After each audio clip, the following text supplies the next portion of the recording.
Okay, we are live. Hi, this is William Ramsey. Welcome to William Ramsey Investigates. On today's show, I have a very special guest, a returning guest. She goes by Criminal Justice Chris. And if you're watching this on my returned YouTube channels, X, Rumble, or Rockfin, you will see her Medium page. And this will be our third episode. We've covered kind of the same subject, things around the Son of Sam case. We did our original one. We covered kind of the Son of Sam and the dark psychosphere of 1970s, which was really true, like a very dark era in New York City for a variety of economic, cultural reasons. But then we also covered the very occulted and shadowy case of Roy Radin, his life in the kind of limelight, I guess, in Broadway, and then his murder out in the desert, really kind of in north of LA, a strange place, kind of up by the five. Really, it's very well traveled, but for some reason his perpetrators took him out. That's a whole nother backstory, but you can check out those earlier episodes. We did those last year, 2025. She reached out to me because of some of the information that come out. It seems like Berkowitz is becoming this catch-all for crimes and stuff like that. Another one of these is this whole notion of the Bronx Sniper. I guess it was published in I think it was the New York Post, was an article. I'll try to bring it up right now, but that supposedly ties Berkowitz to this another crime. So Criminal Justice Chris can talk more about that. So Criminal Justice Chris, welcome back to the show. Well, thank you for having me on.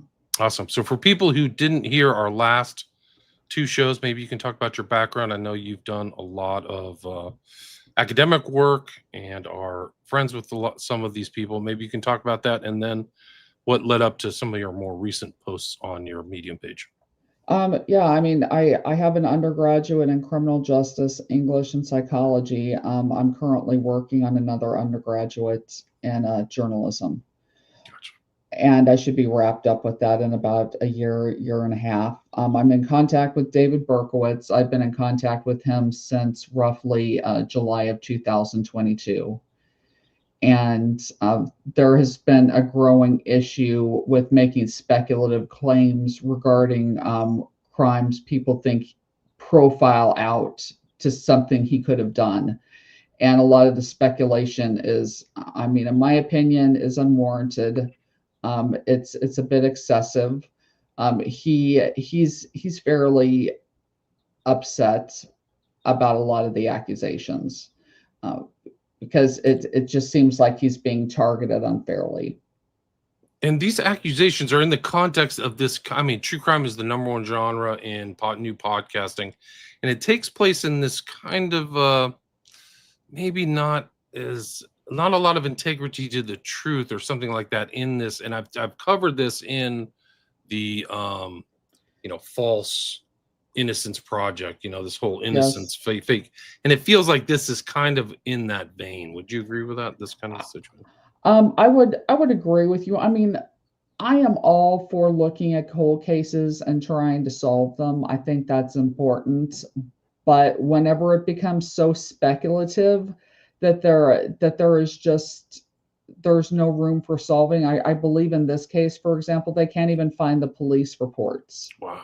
If they can't find the police reports, if there's no existing ballistics evidence, there's no forensics, there's no witnesses, I don't really see the bottom line objective in making the accusation, let alone going to a Murdoch publication like the New York Post.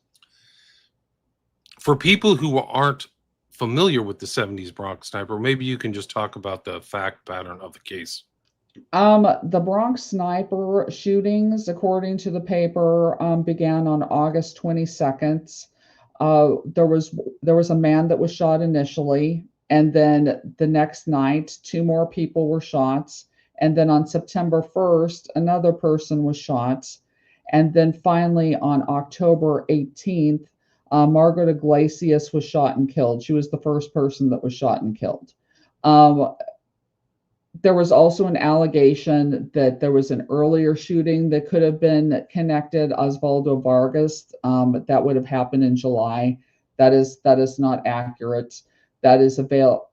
Even though the police reports, I don't believe exist on that one, it showed that that was solved within about 24 hours of the shooting, and it was a accidental shooting that went through a window, and it was I believe the child was 3 years old, if I remember off the top of my head, but it was an accidental shooting.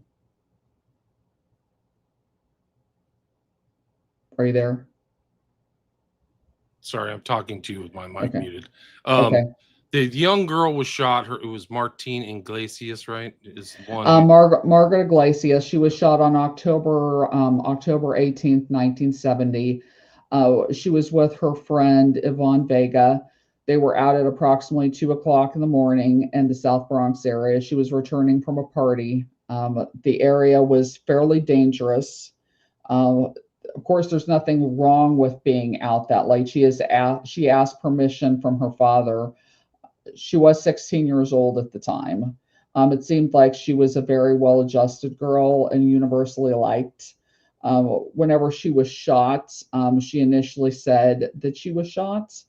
Her friend went to get help, and while her friend was getting help for her, she was shot 2 more times, and it was by a sniper.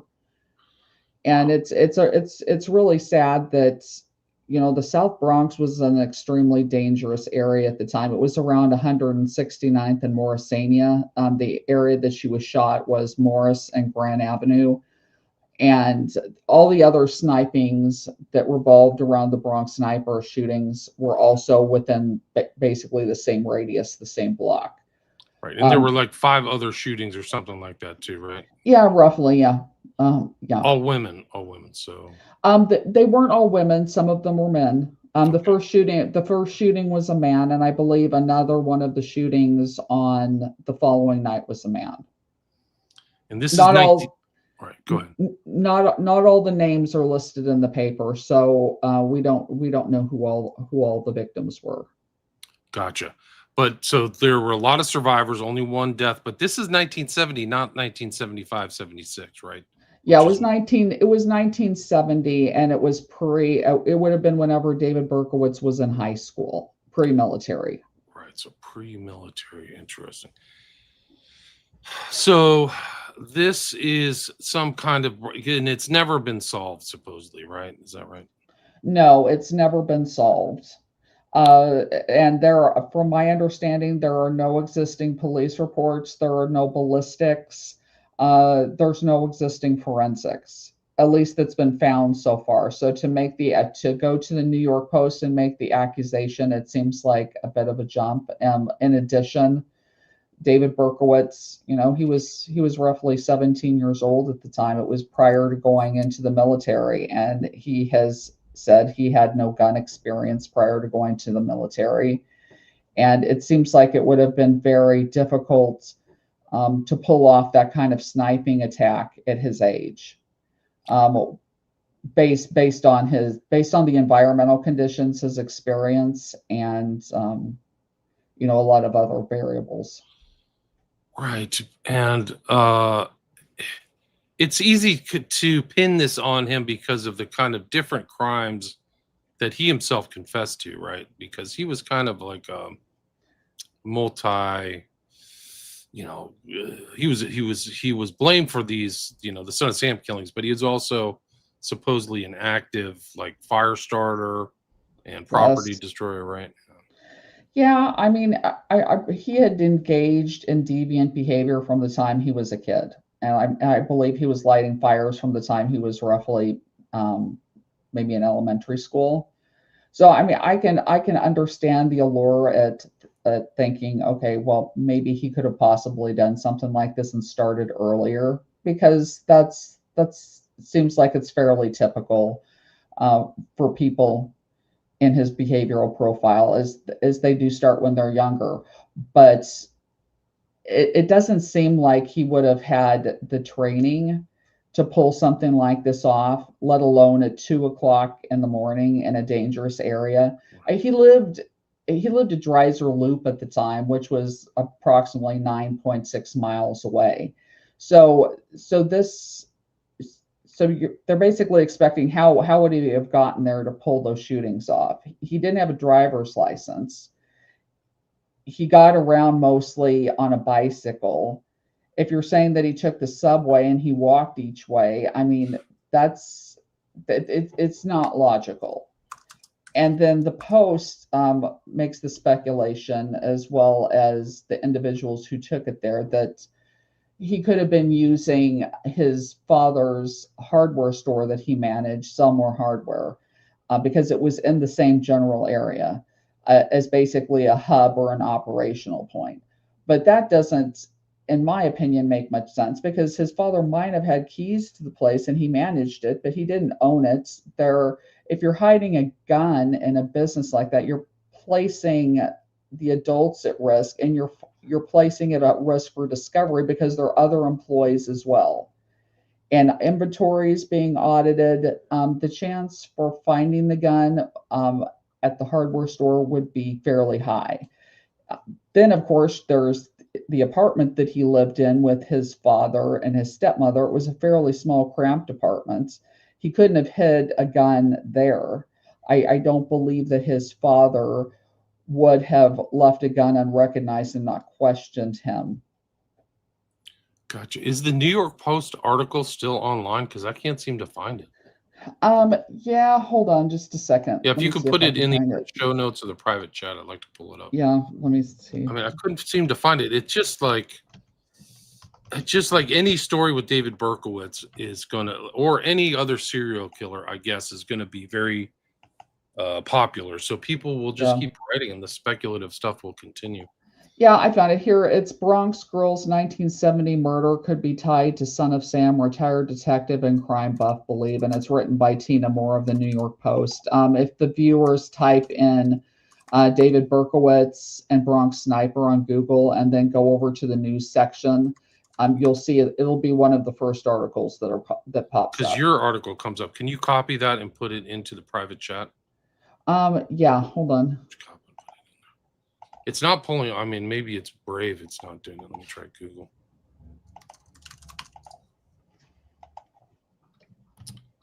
Bronx Sniper. It's in the private chat. Okay, great. Yep, there it is. So yeah, as I was saying, he didn't have a driver's license. He relied on bicycle transportation mostly. Living 9.6 miles away, you're looking at a bicycle ride each way of roughly about 50 minutes at 2 o'clock in the morning in a dangerous neighborhood. If you know anything historical about the South Bronx at the time, that area was highly infested by gangs, including the Savage Skulls. And there was also a Black Panther sniper nest. Drugs were rampant in the neighborhood. There were some gangs that had declared a war on drugs and were actively going after citizens that they thought were trafficking drugs in the neighborhood. I mean, there's all sorts of reasons that there could have been snipings and in that general block, including territorial control, other than thinking a 17-year-old kid with no gun experience did it. It could have been an accident. It could have been a Black Panther sniper accident. They could have mistaken her for a drug carrier. Women have been used to carry drugs. Now, I'm clearly not saying Margaret Iglesias was doing that, but if you're talking about people getting shot in the same block, it seems to scream that there's a territorial issue, especially considering drug trafficking and drug dealing was high back then. Gotcha. So it's, and like I said, it's in this context of this, difficult situation in New York where there's a lot of crime going on. But it's just like another thing of like, okay, we're going to do some more, connections supposedly to Son of Sam. I mean, it's in the context of the Savino case, right? Yeah, it's in the context of the Savino case, and it seems like it's a case of bootstrapping. If you're familiar with that, with what Explain that is, that. it's like, Explain that. well, with bootstrapping, you take a case that has more logic to it, and then you start to strap in speculative cases following it in order to lend credibility that this person could have committed these crimes. Gotcha. I can understand the arguments for Wendy Savino based on her alleging that he was her shooter and that the DA's office and the NYPD did not take her seriously in 77. But David Berkowitz denies it, and the family doesn't have particularly a good track record with reliability if you look into them. Gotcha. And this whole thing, it's kind of in this context of just like the larger kind of maybe clickbait, superficial connections to kind of, I think by some researchers to just constantly put more information out without the kind of integrity to the truth. Would you agree with that? I would agree with that. And that's where that bothers me mostly because I am working on another undergraduate in journalism currently. And yeah, this does seem like clickbait. I mean, the article doesn't say that the shooting occurred at 2 a.m., which would have raised questions. Okay, is it logical that a 17-year-old kid would be in the South Bronx area at 2 o'clock in the morning? Would his parents have let him out that late for a curfew? Then there's also the fact that it's 9.6 miles away from his residence, and it was a dangerous area, and that there were snipings already happening at the time. I mean, historically, it's roughly about the time that the Kent State shootings happened. Not all the snipings that are in the paper at the time were actually snipings. A lot of them were not recorded accurately, and it could have been just like ricochet or anything else. This does seem like it was indeed a sniping. All the same, there's no supporting evidence that David Berkowitz would have been responsible for the shooting. And it seems like it's not prudent, in my opinion, to speculate if you don't even have existing police reports and ballistics. Right. It's been like 55 years. I mean, it's incredible. That's almost ancient times. Yeah. A whole nother generation of things that went on. Did the police ever have a prime suspect for these crimes? I don't believe that they had a prime suspect. They were very careful at first not to say that they believed that all the shootings were connected. And then as you read the later newspaper articles, there seems to be more of opinion that they could have been connected, but they still restrained from saying all the shootings were connected. There was also a lot of apathy in the neighborhood because there was so much violence going on at the time that people weren't even really staying off of the streets after the shootings were happening repeatedly. And there wasn't really action to start actively looking for the sniper until Margaret Iglesias was shot and killed. People in the neighborhood were very upset about it, as well they should have been, Right. I mean, it's really just something else. And I think that's kind of like it's kind of like caveat emptor, or buyer beware of people in this environment, because the innocence fraud thing is real, man. There's so many fake crimes or manipulation of evidence or creation of evidence in the new media that isn't really sued. There's no civil suits or anything like that, but it's I've done just so many stories on these guys, but it's just another one of these like I'm surprised New York Post ran some of this stuff.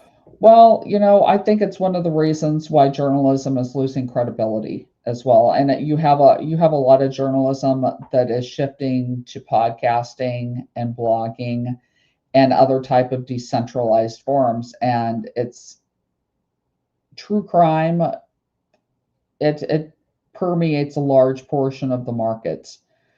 And speculation seems to be very prevalent right now, and it's increased because of COVID-19, because people had a lot of time on their hands to watch.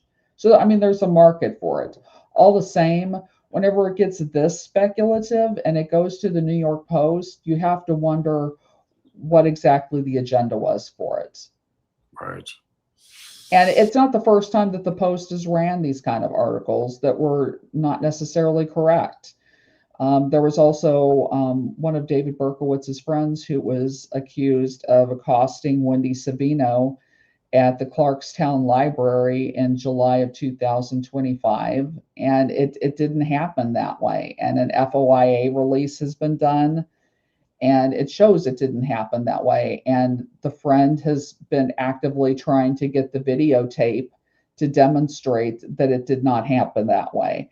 And the police have cited privacy issues that they will not release the tape. But I I I personally don't agree with that. They should release the tape. If you have somebody's reputation on the line and an accusation is made that he grabbed this person and it didn't happen, and a police report, then it needs to be adequately addressed. Right. And there's just a lot of articles and coverage at the time, right? Like through all the newspapers in New York City. Well, I mean, the first Savino, when Savino first broke in 2024, June, there was more coverage. When the library incident happened, that was a year and a half. That was about a year later, and the coverage had died down. But all the same, the Post did not do a good job covering that either. They clearly knew. Allegedly, she had told either the editor or the writer that his friend had grabbed her, and they contacted the police. Allegedly, they were told that they had viewed the tape and it did not go down that way. But the Post went ahead and ran the article and failed to mention that they had actually talked to the police and there was no video coverage showing that he grabbed her. Now, did the New York Post say that he grabbed her in the article? No, they did not, but they should have taken the allegations less seriously based on getting contradictory information. Gotcha. They basically just said he accosted her at the library. Gotcha. Is Berkowitz, do you know if he's familiar with these new allegations? Yes, he's familiar with the new allegations. What's his... He is not happy about it. He thinks they're absurd. He categorically denies shooting Margaret Iglesias. I have no reason to believe he did it. I believe if he did it, he would admit to it. Right. He's what, 70? How old is he? 75 now? 72. I mean, 72. After a while, it would have to be tiresome to constantly be made a spectacle of and have accusations thrown at you just because of the publicity level. Right. I mean, it's like I said, it's just these are stories that he's never going to get away from because of his infamy. It's just like, okay, we'll place it on him. I think they've done that in others, if you call Berkowitz a serial killer, but in other like multiple victim crimes, they've, I think some cases have been placed on people that really weren't their case. They just said, okay, maybe this is one too. Mm-hmm. This is one too. I mean, much like Son of Sam, I don't think Berkowitz committed all those crimes. Do you?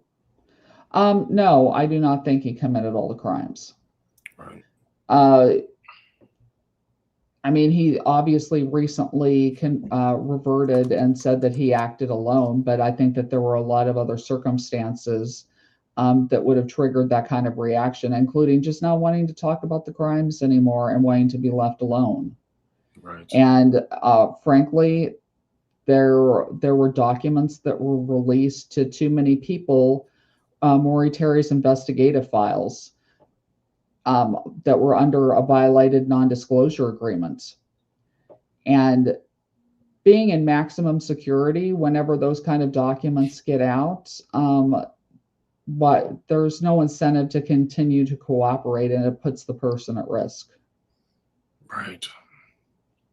Yeah, it's really something else. I mean, like you said, it's like this has to be seen in the so people have to really be careful about some of these stories and put them in context. Mm-hmm. For me, this is a big stretch that he was involved in crime before going into the military. I'm fairly familiar with the Son of Sam Berkowitz.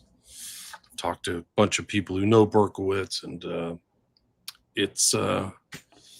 it's pretty questionable. What else are you working on? Do you have anything else you'd like to add about the Bronx sniper case? There's some other information that was thrown in there that it seems questionable, including the 100 bore the targets. There were targets found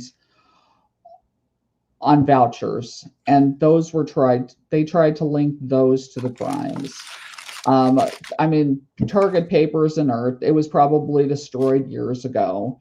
There was also the argument that he owned an AR-7 rifle, which was a 22, and she was shot with a .22. So there was the overlap that, okay, well, he's used .22 before, so trying to do it retroactively and applying that to her case. Well, the AR-7, that was a box. It didn't show, he didn't actually own that. He has said that he didn't own this gun. It's specifically shown as a box on the voucher. Did he own another .22? Yes, but you can't just retroactively say that applies to him, and that gun's experience translates to whenever he was 17 years old. And arguably also whenever Margaret Iglesias was shot, he was in school full time. He was volunteering for the auxiliary. He had a fairly big schedule on his plate. Does it completely eliminate him from possibly doing this? I don't think it's responsible to say absolutely from a scientific standpoint, but I would say 99.9% sure he didn't do this. Is there, when's the first evidence that he ever committed a crime? The first evidence that he actually committed a crime would have been Michelle Foreman. What year was that? 1975. There have been arguments that Wendy Savino was the first victim. That is not accurate. First of all, he denies it. Second of all, Michelle Foreman was a stabbing victim over Christmas of 1975, and he admitted to that one. Gotcha. So yeah, Wendy Savino was not the first. What year was Savino? It was 75 or 76, right? Savino was April 9th, 1976. 76, right. Wow. What else are you working on? Is there anything else you'd like to add? I received a release on his military records last year. I have been working on his military records, including there is a strange signature in his enlistment paperwork. If you look at the enlistment paperwork, and there's a blog that I have on it, and I had a forensic handwriting analyst look at it, where the enlistment signature should be witnessed, and he can't do that himself. It has to be witnessed by a government employee. I verified this. It's signed Rosemary Baby. And it's odd. I got the release through NARA, which is the National Archives, just to make sure that the signature was still matching. I sent in a request to the Bronx District Attorney's Office pre-subpoena to make sure that the signature was still matching. They sent me documents, and the signature was still there. So there's no reason to think that the signature was manipulated somewhere between 77 to now. Could it have been manipulated sometime between his service whenever he first enlisted, 71, and 1977? I suppose it's possible, but that's a huge problem with military records, and we need to get down to why that signature is in his records. And it seems to match another signature that's in documents that we're currently working on, but we don't know who the person is.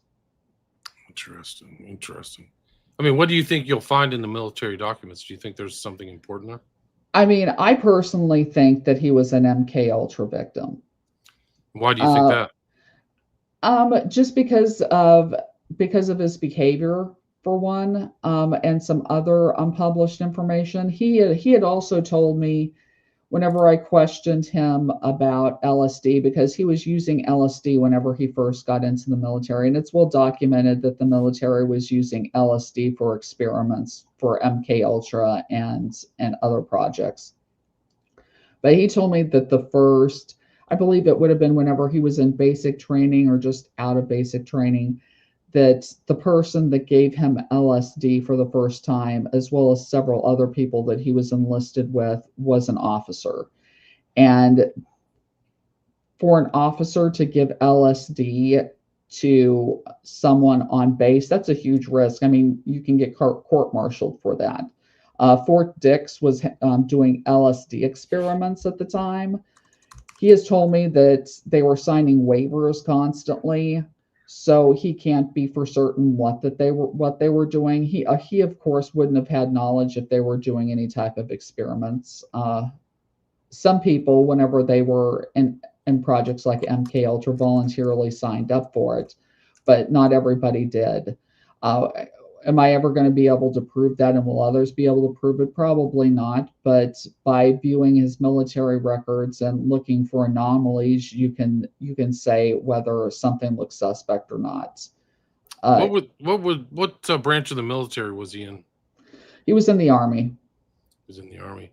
Do you know do you remember what years they were offhand? He enlisted in the Army in June of 1971. He started doing his paperwork in April of 1971, and he got out in June of 1974.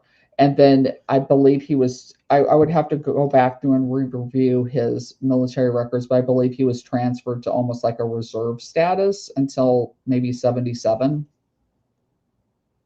Gotcha. Where he could be recalled. Right. So 17, he went in 71 and out in 74. Mm-hmm. At Fort Knox and in South Korea. Yeah, he was. So first of all, he was at Fort Dix, and then he went through advanced training at Fort Polk. Then he went to Korea, and then he went to Fort Knox. And then he went back to New York afterwards whenever he was discharged. Right. Wow.